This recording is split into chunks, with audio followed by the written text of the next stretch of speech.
همصحبت ما چی چیزی نو رو یا چه چیزی ناگفته رو برایتان خواهد گفت؟ فرزندهای من همه پشت میز تنظیم و پشت پرده‌های برنامه‌سازی به وای رسیدن. سودا هم میکردین، تجارت مشغول بودین. چی سودا میکردین؟ والدان من در 4-5 سالگی من از هم جدا شدن.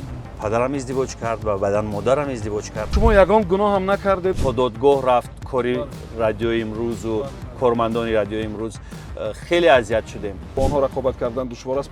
من تصمیم گرفتم که گاه دیوانگی میکنم. همه کو امکان ندارد با مهرنگار رقص کند آخر.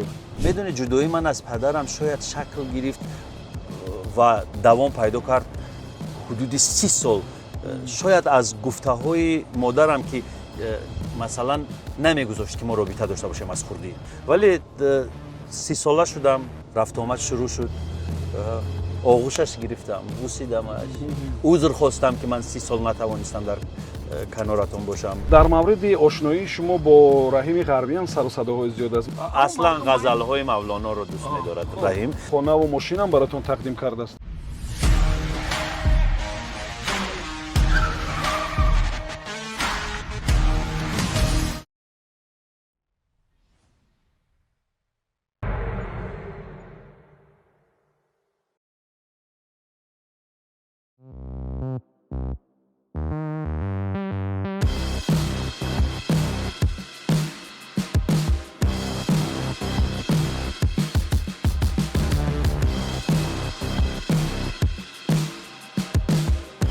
درود بینندگان عزیز، автогапи навбатӣ бо мошинҳои Swiss S09 бо ана ҳамин мошинҳои зебо баргузор мешавад. умедворам ки шумо ҳам аз суҳбати мо ҳаловат хоҳед буд ва ҳам мо дар мавриди зарфият, бартарӣ ва афзалиятҳои ин намунаи мошинҳо бароятон қисса хоҳем кард.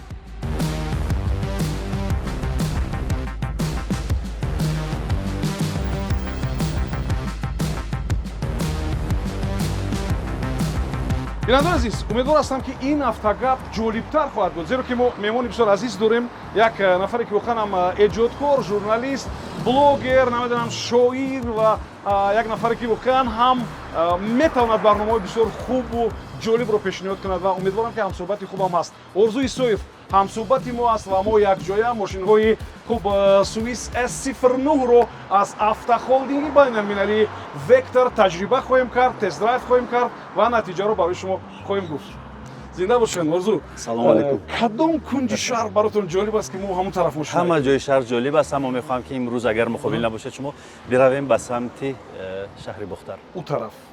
тамом. бинандагони азиз, мо раҳораҳ суҳбат хоҳем кард ва шумо хоҳед дид ки мошинҳо чӣ афзалияту зарфият доранд ва ҳамсуҳбати мо чӣ чизи навро ё чӣ чизи ногуфтаро бароятон хоҳад. Орзу, хуш омадед ба ин барнома. умедворам ки ҷолиб аст суҳбати шумо ва вақте ки барои суҳбат шуморо даъват кардам, чӣ эҳсос шуморо фаро гирифт? эҳсоси бисёр наҷиб, чунки аввалин бор аст бо худат ҳамсуҳбат мешавам. мо ҳамсолем ва таҷрибаамон фикр мекунам ки баробар аст дар ҳамин ҳирфа.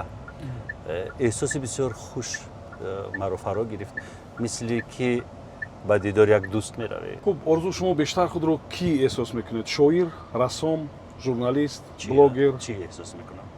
ман аслан худам намедонам. дар зери пӯсти ман чанд эҷодкори зиндагӣ мекунад. гоҳе барои инаш фурсат ҷудо мекунам, гоҳе барои унаш вақтро масраф мекунам. рассом, нависанда, шоир, коргардон, рӯзноманигор, ин ҳама дар зери пӯсти ман чанд нафар зиндагӣ мекунад ки ман бояд барои ҳамаи ин чанд нафаре ки зери пӯсти ман аст вақт ҷудо кунам, замон бидиҳам, имкон бидиҳам ки то нафас бикашанду зиндагӣ бикунанд дар ботини ман. душвор нест якбора масалан якчанд кас будан? ман дар ҳайратам гоҳе масалан бархе аз шуъаро мегӯянд ки мо хуни ҷигар мехӯрем, бо ранҷ машаққат шеър менависем, аммо на, ман ягон хуни ҷигар намехӯрам, ҳеҷ хуни ҷигар намехӯрам. ман бо ишқу алоқамандиву با خیلی کیفیت بلند شعر می‌نویسم. اونا کتابشون نرخ قیمت میگذارن و میخوان که با همین راه یعنی گفتنی شوند که این کار بسیار دشوار است. ولی وگرنه وقتی که شما خلاصه من این است که کسی اگر با مشقت و زحمات خیلی زیاد یک مصرع رو با مصرع دیگر پیوند میکند و قافیه ها رو با هم جور میکند، این اجباری است. شاعری، این حرفه پیشه شاعری این اجبار بوده نمیتواند هیچ یک جزئی همین عمل شاعر باید مثل شرشره جاری بشود، باید مثل دریا از باطن شاعر جاری بشود. این از شعر اصیل، شعر اساسی و شاعری که مثلا استعداد طبیعی شاعری دارد. ببینین وقتای اخیر برای هنرمندان ما بعضی بلوگرها هم شعر می‌نویسن، اونا رو میشد شاعر گفت و اون مصرع‌هایی که مثلا پشت هم نوشته شدن آیا شعرند؟ اصلا من سپون سریان چوکی یا سریان سفره ننشستم شاعر بودن و نبودن کسی رو مقرر کنم و برای من پسندم نیست. کسی که می نویسد بنویسد. هر یک گل و گیاه حتی در کار و در کار در طبیعت که میروید حق زندگی کردن دارد، اما وقتی که به من پسند نیست من از کنارش میگذرم. خب از میان هنرمندانی که شما با اونها همکاری دارین با کدام اونها راحت‌تر است همکاری کردن؟ یعنی کی نرخ شعر رو ارزان نمی‌کند؟ هیچ کدومشون نرخ نمیگذارند، ولی خیلی دخترها سخی‌اند در قیاس با پسرها.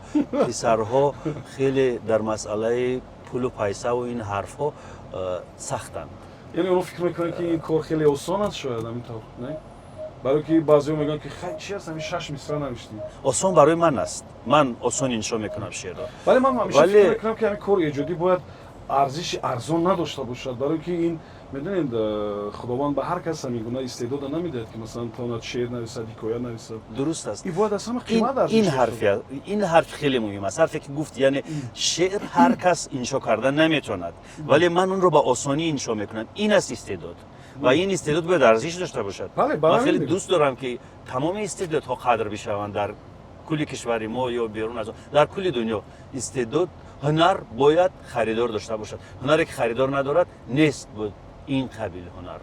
این قبیل هنر با اون هنرمند فایده نمیارد، با مردم نیز منفعت آورده نمیتواند. خب اگر از این بگذاریم با ماشین ها توجه کنیم، چه خیلی ماشین ها؟ ماشین هم دارد سوئیس S09 چینی، هم گیبرید هم با بنزین حرکت میکند هم الکترومبیل است، یعنی یک گوره سه امکانیت دارد و بسیار به نظرم راحت. یعنی من طرفدار نوآوریم، خودم نیز تصمیم دارم که عوض بکنم ماشینم رو، به خاطر که خیلی ها با من گفتند این از لحاظ مصرف خیلی کم خرج است. شاید آینده بکنیم. خب بینندگان عزیز، یادداشت میشم که افتا هولدینگ بین‌المللی وکتور امیگونا ماشین ها رو براتون پیشنهاد میکنه. امروز ما تست درایو رو یا تجربه رو یا سنجش ماشین رو در سوئیس S09 برگزار میکنیم و این ماشین واقعا هم امکانیت های بسیار وسیع دارد. خب امکان دارد که مثلا کرسی های لیفت، مولتی رول، خب مانیتور با امکانیت های خیلی وسیع، خب و همچنین با پخش کردن یک تکمچه شما امکان راحت داریم که در نشابی ها و در بلندی ها فقط با اداره کردن خود ماشین با پا در روی ترمز گذاشتن یعنی این ماشین اداره کنید و امکانیت های وسیع دیگر دارد که ما امیدواریم که طول این برنامه امکان داریم که براتون از اونها قصه کنیم. خب اگر برگردیم با صحبت با ارزوی سویف، واقعا یک وقت در تلویزیون برنامه بهترین داشتیم، در رادیو نیز همچنین، ولی یک وقت از اینجا رفتید، هم از رادیو هم از تلویزیون، شاید خودتون میگید که چی گپ است اینجا؟ چرا شما در تلویزیون و رادیو نیستید؟ نتونستم در قالب ساخته این آن نتوانستم خودم را جا بکنم. نتونستم ژورنالیستی درون کیسگی کسی باشم. نتونستم ژورنالیستی باشم که پای عملی کردنی اهداف منصب داره یا نفر دیگری رفته است. نتونستم این گونه برخورد با دیوار سانسور مرا کشید به دیگر جبهه، به دیگر جاده، به دیگر راه. و حال کاری اساستون چی است؟ با چی کار مشغولید؟ غیر از اون که نگفته ها دارین و برنامه میکنید؟ آزادم. با ایشا پلاس شما همکاری دارم، با کلی هنرمندان همکاری دارم. خلاص همین. ولی ببینید بسیاری هستند که مثل شما شاید در همون شرایط کار میکنن. پس آنها خطا میکنن یا شما خطا کردین که رفتید از تلویزیون؟ من اهل تحمل نیستم. من اهل صبر و طاقت از اینا نیستم. من هیچ وقت طاقت نمیکنم فشار رو روی سرم. هیچ وقت تاب نمیارم. میبینم چند لحظاتی که میگذرند از سر من با سختی، من در حال میخواهم وضعیت رو عوض بکنم. در حال میخواهم عوض بکنم وضعیت رو و آنچنانی بکنم که روحی من راحت باشد، روان من راحت باشد. من باز هم طرفدار همون عقیده‌ام که گفتم و این چالش شد میان استفاده برندگان تیک تاک و اینستاگرام. گفتم که میگویند درخت در یک جا میسبزد، درخت در یک جا میسبزد. من گفتم که اگر درخت بیچاره مثل ما و شما پا میداشت از اون زمین خشک و صحرای بی آب میرفت به یگان جای شاداب. یعنی ما انسان پا داریم برای رفتن. یعنی اگر وضعیت سازگار نباشد برای شکفتن ما، برای رشد کردن ما، حتما باید از اونجا بروی.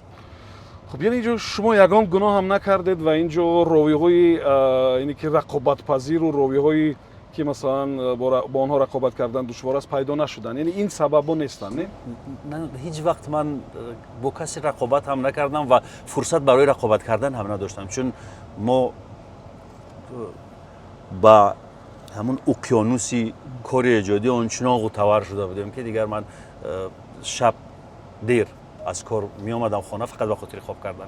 صبح باز می رفتیم. حتی برای ما روز استراحت هم وجود نداشت. شنبه و یک شنبه ها از عشق و علاقه‌مندی زیاد کار می آمدیم. شنبه و یک شنبه ها رو در تلویزیون می گذراندیم. فرزندهای من همه پشت میز تنظیم و پشت پرده های برنامه‌سازی به وای رسیدن.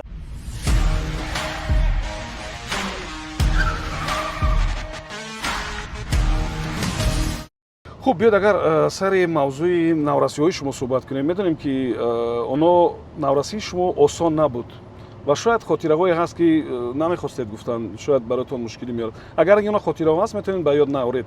اصلا بیاد سر نورسیتون صحبت میکنیم که چگونه گذشت و مشکل اساسی چی بود؟ مشکل خیلی زیاد بود و نمیتوانم برتری بدهم یا تمجید بکنم که کدام مشکلی جایگاهی بلندترین رو داشت در روزگار من. اما یک پهلوی همون زندگی پر از ماجرا و پر از مشکلی من خیلی برایم خوشایند بود که من دموکراتیا رو با مضمون تامش در زندگی خودم حس کردم، چون هیچ کس نبود مرا کنترل بکند، هیچ کس نبود مرا اداره بکند، هیچ کس نبود بپرسد که تو شب ساعت 10 شب یا 12 شب از کجا آمدی. من یعنی آزاد بودم، با معنای تامش آزاد بودم. والدون چی؟ هر کس پشت زندگی خودش. بله پای زندگی خودش، چون والدانی من در 4-5 سالگی من از هم جدا شدن. پدرم ازدواج کرد و بعداً مادرم ازدواج کرد و هر کدام به سوی زندگی خود رفتن. شما در تربیت کی بودین؟ در بیشتر با مادر. با مادر. و با پدر چه رابطه و کانتاکت و گفت و شنید و صحبت؟ تو سرحد 30 سالگی. بله تو سرحد 30 سالگی داشتید یا نداشتید؟ نداشتم. اصلا نداشتید. بله. میدونستید که یعنی کجا از زندگی سیم بالا میکنن؟ بودم. میدونستم یعنی رابطه ما بعد از 30 سالگی شروع شد. تا هنوز برایشان فقط خوبی تمنا میکنم. مادرم نیست، شد روان سال گذشته رحلت کرد مادرم. خب و بازگشت به نزد پدر چه خیلی بود؟ با ابتکار شما صورت گرفت یا با ابتکار پسر عمکم خلیل جان؟ اسم کردید که بسیار خرسند. پسر عمکم ولی هر اسم زمان کردید که افتخار میکرد از اینکه عضوی سوی پسری واست، نه؟ شاید من نپرسیدم این رو، نپرسیدم هیچ وقت. اما میدونه جدایی من از پدرم شاید شکل گرفت و دوام پیدا کرد حدود 30 سال. شاید از گفته های مادرم که مثلا نمیگذاشت که ما رابطه داشته باشیم از خردی. خب مادرتون نمیگذاشت؟ بله نمیگذاشت و من کودک بودم. همه این معلوماتی مثلا خیلی سخت و معلومات خیلی هضم نشونده رو مجبور میکرد به سر من بر میکرد که من این رو هضم بکنم و در نظر من خانواده پدرم مثلا یک دشمن پدید می آمد که این هم با شرافت همون حرف و هجاهایی بود که به سر یک کودک بر میشد. بله. ولی من در زندگی دیگر چیز رو میدیدم. پسر عمک من می آمد، خلیل دایم، هر زمانی که در کوچه برمیخورده می آمد میگفت که سلام، خوبی، بیا رویم بازی کنیم، بیا خانه. و من با هراس به حرفای گوش میدادم و در اون خیلی یک ترس بود. خلیل به من تنگه هایش رو از جیبکش برآورده میداد، میگفت که این تنگه ها رو بگیر و باز یک سوال خیلی جالب میداد، میگفت که چند سوره از یاد کردی؟ بله. و کتابی اون زمان کتابی نورس بودیم، کتابی قاعده بغدادی و الفبای نیاگان را، کتابی فارسی بود در مکتب ها، حتی اون کتاب بود تعلیم میدادم. بله، کتابی فارسی، درسی فارسی داشتیم. بله. این کتاب ها رو به من میداد و هر زمان سوال میکرد که چی خواندی، چه کتاب خواندی، چند سوره از یاد کردی، همیشه از من میپرسید و این مثل یک ضد و نقیص بود با حرف های مادرم که دیگر چی میگفت من دیگر چی میدیدم.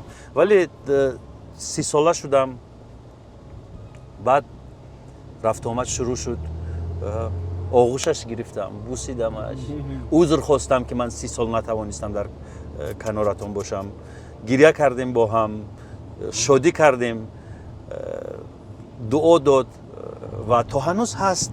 پدر من بسیار انسانی فرهنگی است، از ادبیات بخبر است. میدونم که شعر هم می‌نویسد. بله، خودتون گفتید. بله شعر می‌نویسد، نوارهایش در تلفنم تا حال هست. تحلیل میکند، هر شعری رو که میخواند روی لب میارد، با تحلیل و بررسیش با چالش میکشد. شعرهای شما رو هم میخواند، نه؟ همین شعرهای شما رو. خب و واخوریتون سر چند وقت صورت میگیرد؟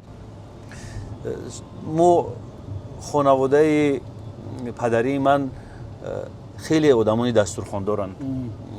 هر زمان در یک ماه 2 بار 3 بار جمع میشوند، یگان مرکه ها می آرویند، با هم میشینیم. بله، حتما.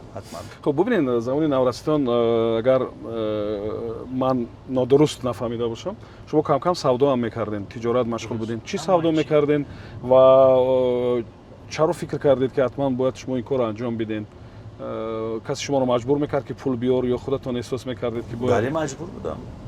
زمان جنگ بود، گرسنه بودیم، باز روی سری من، روی شانه های من خواهرزاده هایم بودند، کودکان خردسال. خواهرزاده هم بود، یک پسرچه. باز دشواری خیلی زیاد بود. مجبور بودم که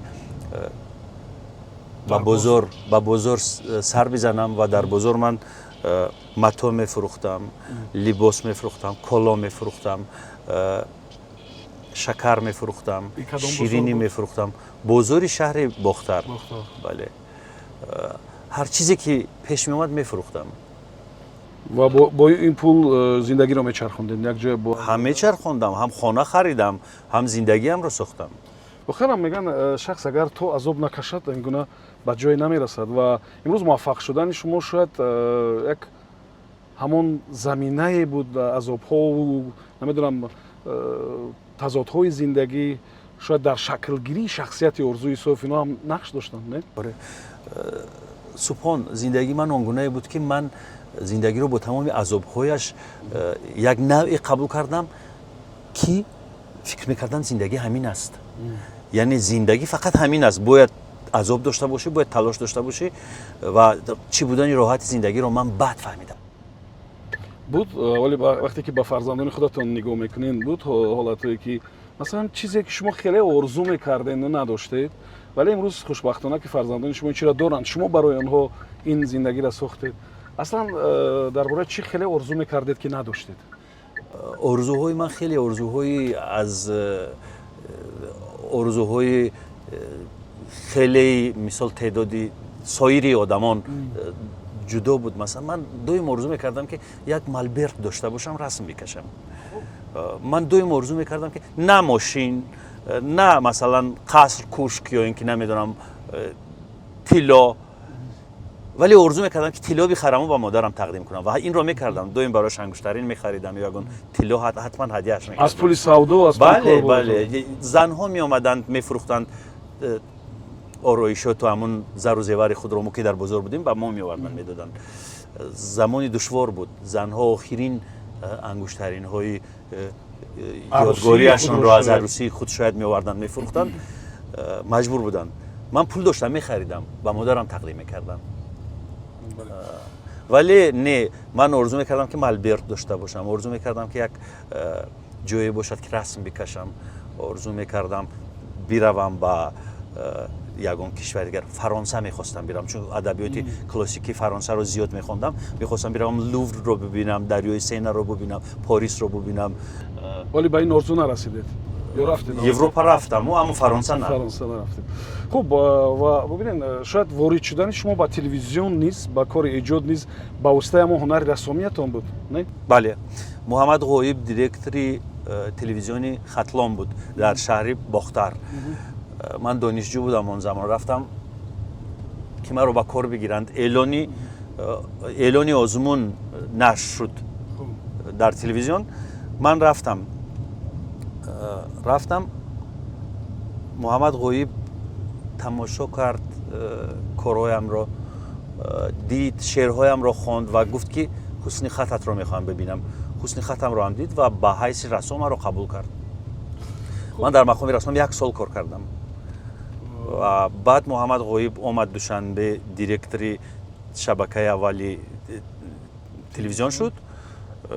در جای محمد غایب معاون او زنده‌یاد، شادروان، ابرمرد سید علی باباخانوف تعیین شد و همون روزی که تعیین شد بعد از ظهر به من گفت که عریضت رو بنویس، در مقام یک محرر کار خواهی کرد و برنامه‌های جالبت رو تهیه خواهی کرد و روی اکران‌های تلویزیون برآمدن من، جلوه زدن من با برنامه‌های خیلی جالبی موضوعی که برای جوانان تهیه می‌کردیم سید علی باباخانوف است. شادروان. بیننده عزیز، тест драйв ва ҳамсӯҳбатӣ бо орзуи соҳиб бисёр гуворо аст ва умедворам ки шумо инро эҳсос мекунед ва як мошинҳое ки бо панорамаи бисёр хуб, бо мултирул, бо имкониятҳои бисёр васеи идора дар хидмати шумо хоҳад буд ё барои шумо хидмат хоҳад кард. ин мошинҳо ном доранд Swiss S09 ки ҳам бо бензин, ҳам гибрид ҳастанд ва ҳам электромобиланд. яъне ки якбора се имкониятро барои шумо фароҳам меоранд. хуб ва ман тахмин мекунам ки нигоҳи ҳар нафар баъди ин мошинҳо ё баъди рондани ин мошинҳо комилан дигар хоҳад буд. ва ҳам сипос мегӯем аз хуб ҳаят бюти барои пешниҳоди хуб маводи ороишии бисёр зебо ва шумо ҳам имкон доред ки аз ҳаят бюти воқеан маводи ороиширо барои боз ҳам зебо шудан харид бикунед ва истифода бубаред. ёдатон ҳаст мошини аввал, харидани мошини аввал, кайфияти мошинронии аввал ва чӣ хотираҳои ширин аз мошинронии аввалин доред? من تلاشی خریدن ماشین رو هیچ وقت نداشتم و تا هنوز ندارم. ماشین اولی که به دست من آمد با جای قرضم بود که با یک نفری نزدیکم قرض داده بودم، پول رو نتوانست برگرداند، با جاش ماشین داد به من. مجبور شدم بگیرم چون که اگر نمیگرفتم شاید. و بعد گرفتن ماشین حجتی رانندگی گرفتید خیر؟ نه، من بعد از 5 سال یا 7 سال حجتی رانندگی گرفتم. یعنی 5 سال و 7 سال یگان کس نمیدونست که شما حجت ندارید؟ هیچ کس نمیدونست و این هم عظمت، شهامت و اعجاز و اعزاز هنر است. بله بله. که کل کارمندان بازرسی پیششان عذر و هزاران سپاس پیششان دویم با یک لطف و مهربانی گذشت میکردن. خوب من که یگان قاعده رو نمیشکستم هیچ وقت. و اصلا همین گونه است. اونایی که حجتاشون هم درست است، اونا مثلا اهل ایجاد، اونا نفرانی هستن که واقعا کوشش میکنن که یگان خیلی بحث با ناظرانی رو هم نکنن. ولی ببینین راههای ما بسیار هموار، ماشین ها نو قریب که بسیاری ماشین ها نو، ولی صدمه ها کم نمیشوند. شما هم چون راننده نظرتون چی است؟ چرا چنین است؟ شاید عیب در راه ها و در ماشین، در ذهن و در تفکر. درست. بله بله. وقتی که مواد ترکنده رو در دست میمون میدهند احتمال ترکیدنش در هر جا سر میزند. این هم شبیه همون است، یعنی автомашина در دست آدمی که در ذهنش یک معرفت رانندگی نیست، ندارد معرفت رانندگی، مثل همون مواد ترکنده در دست میمون است. ببینید اولی این سختگیری کردن این قانون‌هایی که نه تهیه شد برای به جوابگری کشیدن قانون شکن‌ها، از این همه خواهم سخت‌تر باشد.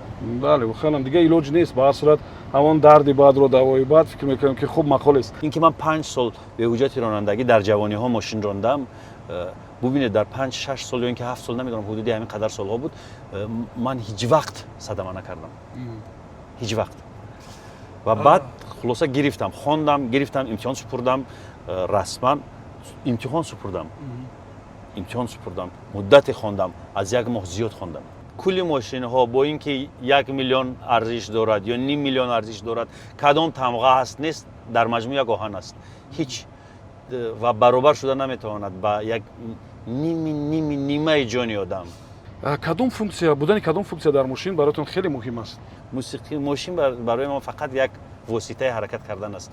دیگر ماشین من این تمغه باشد یا آرایشش این گونه باشد، چرخ‌هایش چرخ‌های مخصوص باشد، نه، من شاید که اونقدر به توجه هم نسبت ماشین و ماشین داری که شستن ماشین رو گاهی فراموش میکنم و پسرم بعد خاطر رسان میکند یا یگان به خاطری که خانم میشیند شرم ندارم از اهل هنر کسی مجبور شدم بشویم، چون وقت ندارم و توجه به ماشین هم ندارم. هر ماشینی که هست برود، مهم این که خوب کار کند، جای ویران نشود، مهمش همین است. چند رقصی که شما در اینترنت گذاشتین بسیار بحث برانگیز شد، شما خودتون هم دیدین و یک جا در یک صحبتتون هم گفتین که این رقص از دزدی و از نمیدونم آزار دادن کسی و از ناراحت کردن کسی خوبتر است گفتین. یعنی و چی اینی که هوس به رقص دارین شما و اونهایی رو که مثلا همین چیز براشون معقول نشد چه خیلی قبول کردین؟ به فکر شما اونا کیها هستند؟ من اصلا نمیدونم کیها هستند و من چی قبول میکنم. برای من یگان اهمیتی ندارند و یگان ارزشی هم ندارند که چی فکر دارد و فکر ندارد. این زندگی من است. مثل که خمار، مادرم گفت که خمار یک بار به دنیا می آید، من هم معتقد به همین اندیشه‌ام که من یک بار به دنیا می آیم و من در حیرتم از طبیعت مردم. میدونید از طبیعت مردم. یک در مسئله رقص یک شناسم از خارج گفت که ما چند نفر ششتمو تو رو غیبت کردیم. گفتند که بسیار دهشتناک است، انسانی خوب نیست، آدم خطرناک است، دهشتناک است، بد است، زشت است. خلاصه حرف‌های خیلی بد گفتند و این شناس من پرسید است که چی بدی کرده است؟ شما شخصا بله، چی کاری بدیش رو میدونید با دلیل اثبات کنید؟ که یکی از آنها گفته است که رقص کرده است. شناس من که خیلی انسانی آزاداندیش است خندید است و گفته است که بعد چی؟ رقص کرده است. بعد چی؟ شد میدونید دزدی نکرده است، پارا نخورده است، حماقت نکرده است، رقص کرده است. ولی من باز هم گفتم در ابتدای همین بررسی همین موضوع گفتم که من از طبیعت این مردم در حیرتم. یعنی طبیعتی که زنا رو نرمال میحسابد، دزدی رو یک چیزی معمولی میحسابد، غارتگری، گوشت بدن یکدیگر رو کنده خوردن رو درست میحسابد، دزدی رو درست میحسابد، فحش و حماقت و افلاسی رو درست میحسابد، ولی یک رقصی مرا درست میحسابد. من زندگی میکنم ولی میدونید من همیشه راضی هم از خودم که من از اول میدونستم که با چی خاطر زندگی میکنم و برای چی زندگی میکنم. میدونید برای چی بچه‌ها زیادتر این چی را نمیخواستن؟ برای که همه کو امکان ندارد با مهرنگار رقص کند آخر. برای همین شاید از رشک و از شاید همین چی بود و باز صحنه دیگر در توی ها مثلا و در توی بعضن حالت های میشاید که بخوام شخص یک илҳомаш меояд, масалан як ҳаракатҳои баръакс монанда анҷом медиҳад. вале бар сурат манам ҳайрон ҳастам вохӯрам ки чаро ин ба аксарият ба он нафарон ки шояд наворҳои шуморо тамошо мекунанд, шояд ба касбияти шумо ҳеҷ шубҳа надоранд, вале аслан ин чиз барошон маъқул нест. касбият гуфтед, касб ва ҳирфа ба сари ман солҳои 2012-13 сахтиҳо ва гарониҳои зиёд овард. шумо медонед, то додгоҳ рафт кори радиои имрӯзу кормандони радиои имрӯз, хеле азият шудем ва дар миёни ин ҳама ҷиддӣ буданҳову дар ҳирфа мисли як рӯзноманигори ҷиддӣ кор кардан, ман тасмим гирифтам ки гоҳе девонагӣ мекунам. девона будани ман ҳам то ҷое як омилу сабабҳоро дар пушти худ ниҳон медорад ва ин девона буданҳову ин рақс карданҳо ҳам то ҷое сабаб дорад ки инро шояд баъд дар 70-80 сола шудам мегум ки барои чӣ. аммо ба назари ман рақси ман зиён надорад. аз дуздӣ ҳазар бикунед, аз порахӯрӣ, ришваситонӣ, ришвагирӣ ҳазар бикунед. рақс як шодист. хуб, комментҳое ки менависанд аҳамият доранд баротон? На, аслан absolutely. хуб, дар мавриди ошноии шумо бо Раҳими Ғарбиян сару садоҳои зиёд аст ва бисёриҳоро медонем ки барои пайваст шудан бо Раҳим ё шиносоӣ пайдо кардан бо ӯ ва гуфтани мушкилот, намедонам барои чӣ фақат телефони шуморо мекобанд. эҳсос мекунед? бале, то ҳанӯз ҳамин ҳол аст. бале, ҳар рӯз чӣ шуморо мепайвандад, як шахси эҷодкор ва як соҳибкорро чӣ мепайвандад? чӣ умумият аст инҷо? чӣ андешаҳотон ба ҳамдигар монанд аст ё чӣ чиз боиси он шуд ки роҳи дӯстии шумо ҳамвор шавад? дар бархе аз масоил мо ҳамназарем бо Раҳим, Абдураҳим Бобоҷонов. дар бархе масоил мо баҳс мекунем. ҳатто вақте ки мешинем 1 соат 2 соат сари суфраи рафоқат мешинем, унҷо низ баҳс сар мезанад миёни мо. назарҳои мо мухталифанд, вале фақат дар як ҷо як расиши хеле хуби андешаҳои мо сурат мегирад ки ин ҳам шеър аст. яъне ки он кас шеъра хуб мефаҳмад? бале, аслан мардум ба ин- ғазалҳои мавлоноро дӯст медорад Раҳим. аммо ман наметавонам бигӯям ки мо масалан мо рафиқӣ ҳастем ки ҳар рӯз мебинем. На, мо шояд соле як бор ҷое дар ягон ҷамъомаде миёни ягон ҳамоиши ҳамдигарро мебинем. бубинед, баъзеҳо фикр мекунанд ки шояд хонаву мошинам баротон тақдим кардааст, ё не? на, ман то шиносоӣ ҳамин мошини охирине ки дорам, шумо медонед, инро ман то шиносоӣ бо Раҳим харида будам. мардум аз соҳибкор интизор мешаванд, хона интизор мешаванд ва бубинед пушти даршон мераванд, нагирифтам. кӯчаҳошонам мекӯбанд. чаро мардуми мо ба ин чизо одат карданд? бубинед, ҳазоро нафар ба шумо занг мезананд ки моро шинос кун мегӯянд, яъне онҳо чизе мехоҳанд шароити пурсанд. сахти иҷтимоъ. бубинед, ҳеҷ як дафтаре, ҳеҷ як вазорати дарвозаашро ба сӯи бенавову уфтодаву аҳли фақр намекушояд. аз ин ҷост ки бенавоёну эҳтиёҷмандон рӯ меоранд ба блогерон. рӯ меоранд ба блогерон, яъне ягона даричае ки боз аст ба сӯяшон ҳаминро мебинанд. ва агар ман гуфтам ин институтҳои иҷтимоӣ кор бикунанд, ин дарвозаҳову даричаҳо ба истиқболи мардуми ниёзманд боз бошад, инҳо ҳеҷ вақт ба блогеру ба тоҷиру намеоранд. ман фикр мекунам мушкил дар дигар ҷост. ин ки дарвозаҳоро ба рӯшон бастанд, албатта ба ҷустуҷӯи блогерро мебароянд. ва ман аз чӣ нигарон ҳастам ки мардум ба ҳамин чиз одат накунад? одат карданд аллакай. вақте ки иҷтимоъ 100% ҷавобгӯи меъёрҳои инсонист, меъёрҳои иқтисодист, ҳеҷ вақт ҳеҷ кас наметавонад ғурурашро бишканаду биравад чизе талаб кунад. талаб хуб, тасаввур кунед баъди 50 сол мардум дар бораи шумо чӣ фикр мекунанд? баъдҳо мегӯянд ки афсӯс ба қадраш нарасидем. мегӯянд албатта. мутмаинам.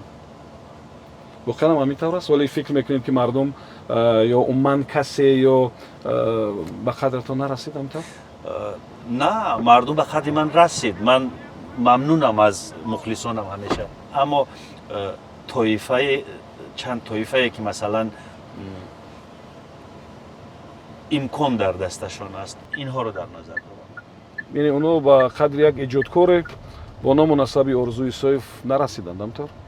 оре. خونید شاید در قسمت نهایی یکم شعر رو برای ما میخونید. شعری که ز دل ریخت برایش باشد، جانی که وطن هست فدایش باشد. این عشق جگرسوز که در من جاری است، دردی است که یک بوسه دوایش باشد. ماشین ها واقعا از امتحان گذاشتن ارزونه به نظر 100%. خوب بود. 100%. خوب بود. واقعا ماشین هایی هستند که کیروی خریدن و کیروی یعنی داشتن این ماشین ها هست و هم شما امکان دارید که ماشین های کهنه خود رو بیارید و این گونه امکانیت هم هست که با جای اون ماشین نو بگیرید با البته پرداخت کردن فرقیت. خب دست پای من یخ کرد. برای اینکه ما خنکی در بیرون 45 درجه گرم است. بله در داخل ما خیلی خیلی سرد است. یعنی که از این نقطه نظر نیز این ماشین ها امکانیت بسیار خوب دارن، یعنی میتونن که خیلی هوای واقعا راحت رو براتون تامین کنن. خب من صمیمانه بسیار سپاس میکنم برای دوستان ما از هفته هولدینگ بین المللی وکتور. شما میتونید که درخواست کنین، میتونید که بیاین ماشین ها رو تست درایو کنین. نمونه گوناگونی ماشین ها هست و یادداشت میشم که این ماشین ها نام دارن سوئیس S09 و از ماشین های بسیار خوب هستند که هم گیبرید هم الکتروموبیل هستند و هم بنزین 60 لیتر گنجایشی باکی این ماشین ها است. خب و هم من صمیمانه بسیار سپاس میگویم با حیات بیوتی. واقعا این شریکی زیبایی ما است و امیدوارم که برای خانواده شما، برای دختر شما یک موادی آرایشی بسیار خوب خواهد بود. این توفه از شریکی برنامه ما است. اگر کدام یک اندیشه و حرفی برای مخلصان خودتون داشته باشین و اون چی که ما نگفتیم مرحمت. خب هر چی که لازم بود گفتیم در مسیر همین وقتی که جدا شد. فقط حرفی سپاس دارم سپان جان و امروز روزی ثبت برنامه است. من نمیدونم روزی نشرش بعد از تنظیم کی صورت میگیرد، اما امروز 24 است روزی ثبت، نشرش نمیدونم کی است. 24 روزی تولد دختر من است. بهترین مبارک باشد. مبارک باشد.